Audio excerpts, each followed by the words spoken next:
If you're over 65, pause for a moment and really listen, because what I am about to share could completely change how you think about aging and leg strength. This isn't just another health tip. It's a wake-up call that goes against what most people believe, but every surgeon, physiotherapist, and mobility researcher knows it's the truth. Walking while healthy and important is simply not enough to keep your legs strong as you age, and if it were millions of older adults who walk every day, wouldn't struggle with stairs, wouldn't have trouble getting out of a chair, wouldn't feel their knees shaking, and wouldn't lose their balance the second they step on uneven ground. But the reality is, they do. Surgeons see this every week. People who walk daily, sometimes for miles, yet their muscles keep shrinking, their balance keeps declining, and their risk of falling climbs higher every year. And the truth is simple. Walking only uses a small portion of your leg muscles and doesn't strengthen the muscles that age attacks the fastest. So stay with me for a few minutes because you are about to learn 3 surgeon-approved exercises that build more leg strength than walking ever could, especially after age 65. And these movements are gentle, joint-safe, and specifically chosen for older adults who can't do risky, high-impact exercises. Let's start with the first exercise, the chair sit-to-stand, which is actually the #1 indicator of independence after 65. And surgeons and physiotherapists use this simple test to predict if an older patient will live independently or need long-term assistance. Can they stand up from a chair without using their hands? This single motion tells doctors nearly everything they need to know about your leg strength, balance, mobility, and fall risk. And it matters so much because sit-to-stand uses the major muscles that protect you as you age: the quadriceps, glutes, hips, core, and the deep stabilizers around the knees.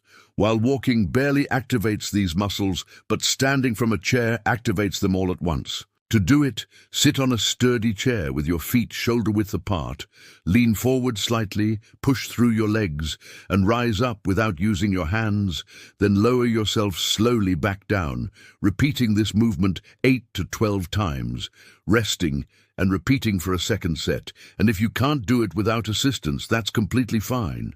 Use your hands lightly, and over time, your legs will grow strong enough to support your body. Surgeons trust this movement because research shows that people who perform better on the sit-to-stand test walk faster, climb stairs more easily, maintain independence longer, and experience fewer dangerous falls. And it trains the exact movement pattern you use every time you rise from a bed, toilet, sofa, or car seat, something walking doesn't train at all. After just a few sessions, you'll feel your hips and thighs working harder than they have in years, and within weeks, standing becomes easier. And within a few months, you'll feel safer and stronger in every daily task. Now, let's move to exercise 2. Heel raises the calf exercise that reduces fall risk by 30%, because when people talk about leg strength, they usually mention thighs and hips, but the calves, the muscles at the back of your lower legs, are the forgotten heroes of mobility. Your calves push your body forward, stabilize your ankles, and maintain your balance with every single step. And when they weaken, walking becomes slower, stair climbing becomes harder, and your risk of falling rises dramatically. But here's what most people don't know. After 65, calf muscles shrink faster than almost any other muscle in the body, and walking does not strengthen them enough to prevent this. That's why surgeons call the calves the second heart, because they pump upward and keep your legs moving with power and stability. And to do this exercise, stand near a wall or chair, rise onto your toes as high as you comfortably can.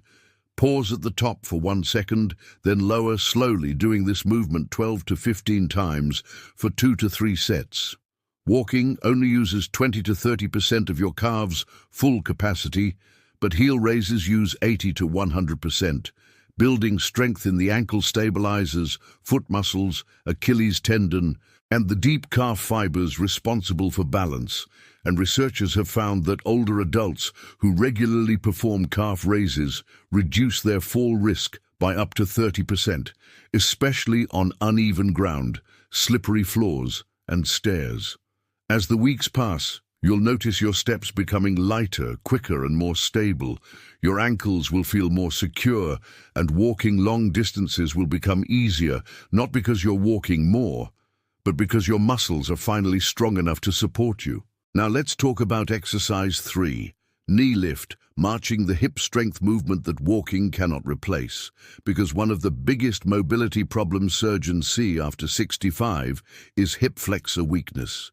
These are the muscles that lift your legs, help you step into a car, climb stairs, lift your feet over curbs, and avoid tripping. When these muscles get weak, people start shuffling their feet. Don't lift high enough, they trip over small obstacles and their balance declines dramatically. And walking does almost nothing to strengthen hip flexors, which is why so many older adults who walk daily still struggle with stairs or stepping over simple objects. To do marching knee lifts, hold the back of a chair or counterlift one knee to hip height or as high as you comfortably can lower it. Slowly switch legs and repeat 10 to 15 times per side for 2 sets. And surgeons rely on this movement because it strengthens the muscles responsible for safe, stable walking, keeps your toes from dragging, retrains your nervous system to lift your feet higher, and reduces tripping risk dramatically. It also builds the deep pelvic muscles that protect your spine and hips, and if this feels difficult at first, that's a sign these muscles have been neglected, not a sign that you are too weak to try. And with consistent practice, marching knee lifts restore confidence in every step you take. So why are these 3 exercises more effective than walking alone? Let's be clear. Walking is good, it's healthy, and it's important for your heart, lungs, and circulation. But walking does not stop muscle loss. And after 65, muscle loss accelerates every year unless you actively strengthen your body. Here's the difference. Walking improves endurance, but these exercises improve strength. Endurance keeps you moving, but strength keeps you independent. Walking keeps you healthy, but strength keeps you safe. Healthy is good, but safe is essential. Walking moves you forward, but strength lifts you upward, and you need both if you want to age confidently.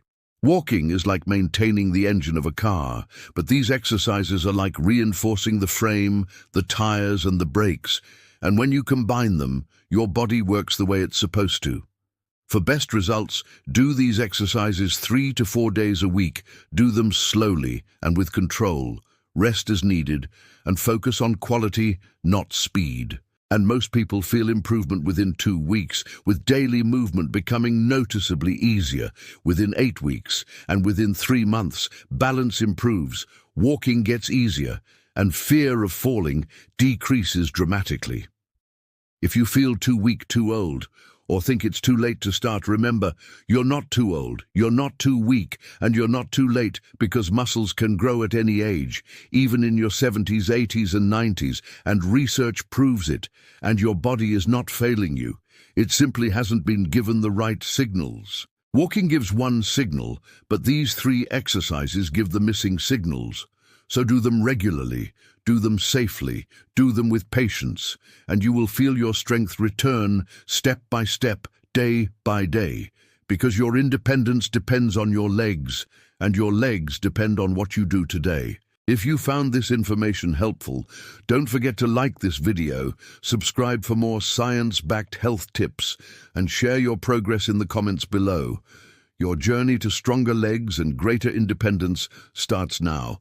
So take action, stay consistent, and let's age with strength and confidence together.